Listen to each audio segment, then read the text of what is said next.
hello again. It's Baba here, and I am so excited to be able to spend a little bit more time with you tonight, today, or whenever you're watching this.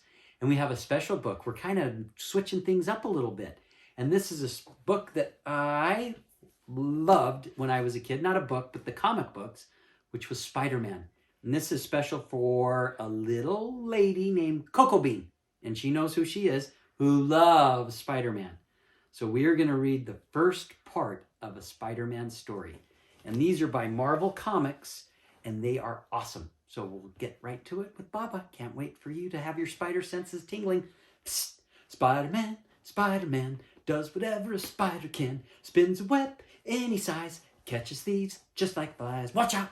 Here comes Spider-Man. Do-do-do-do-do-do-do. So here we go. Spider-Man with Baba. All right. Spider-Man by Marvel. Oh, love the Marvel stuff in the Marvel universe. So here we go.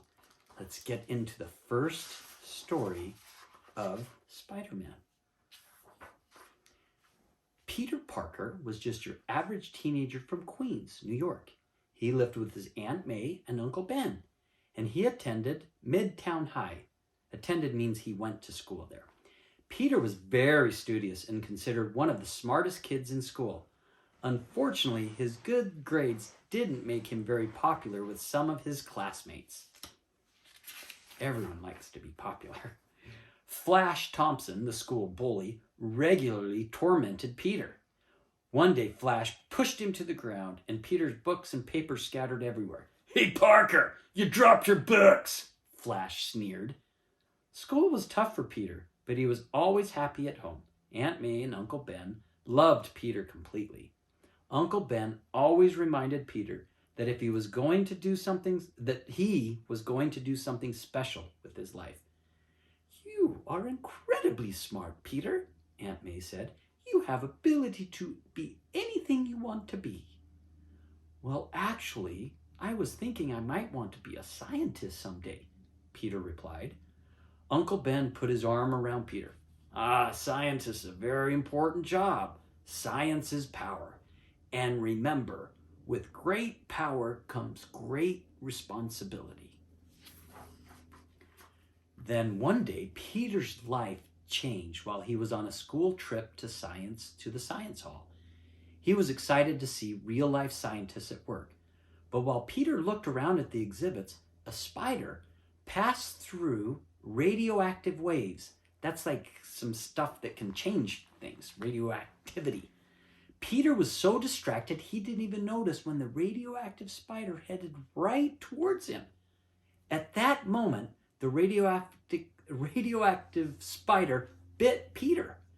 He could never have imagined what an impact this one spider bite would have on his life. Peter Parker would never be the same. Can you see the spider land on his hand? Before Peter knew it, he had adopted many characteristics of a spider. He could cling to walls. He was super strong. And he also had spider sense. This meant that Peter experienced a strong tingling feeling that alerted him to danger. These skills made Peter extremely powerful. Peter wanted to keep his identity a secret, so he stayed up all night creating a spider suit and a mask. He even stitched a large spider on the front of it. Peter also worked hard to figure out how to control his new powers. Using his vast knowledge of science, he made web shooters and practiced shooting them in his bedroom. Peter's super strong web stuck to every surface. Soon, his entire room was covered in webs. Okay, so it's not as easy as it looks, Peter thought. Like all teenagers, Peter wanted to make some money. He needed a job where he could use his powers to his advantage. So Peter became a wrestler. "Please welcome to the ring, Spider-Man," the announcer would boom. Peter used his powers to defeat every opponent. One night, Peter noticed the wrestling gym was being robbed. Peter didn't care, and the robber ended up getting away with the money. When Peter got home later that night, he saw police cars in front of his house. He raced inside and found out that someone had attacked and hurt Uncle Ben. Aunt May and Peter were devastated.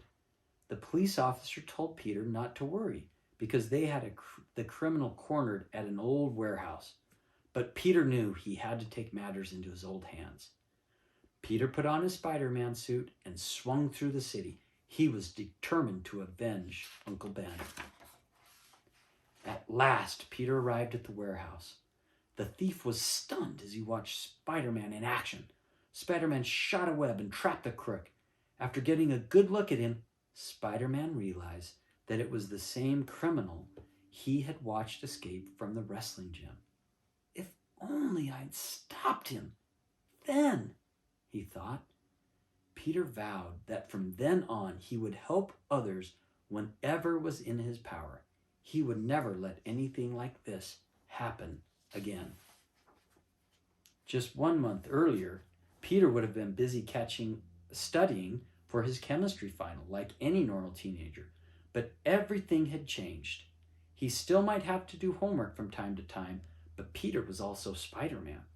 The next day at school, everyone couldn't stop talking about Spider-Man. "I think he's great," Flash said as he looked at an article about the new hero. "He's just trying to help the city." Peter smiled. If only Flash knew who Peter really was. The next day, Spider-Man heard about another criminal on the loose in Manhattan.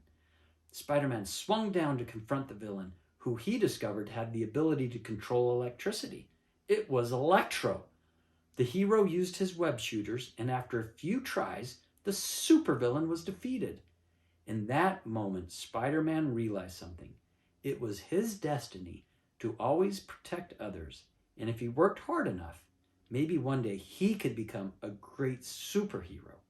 Spider-Man thought back to the words that Uncle Ben always used to say, "With great power comes great responsibility."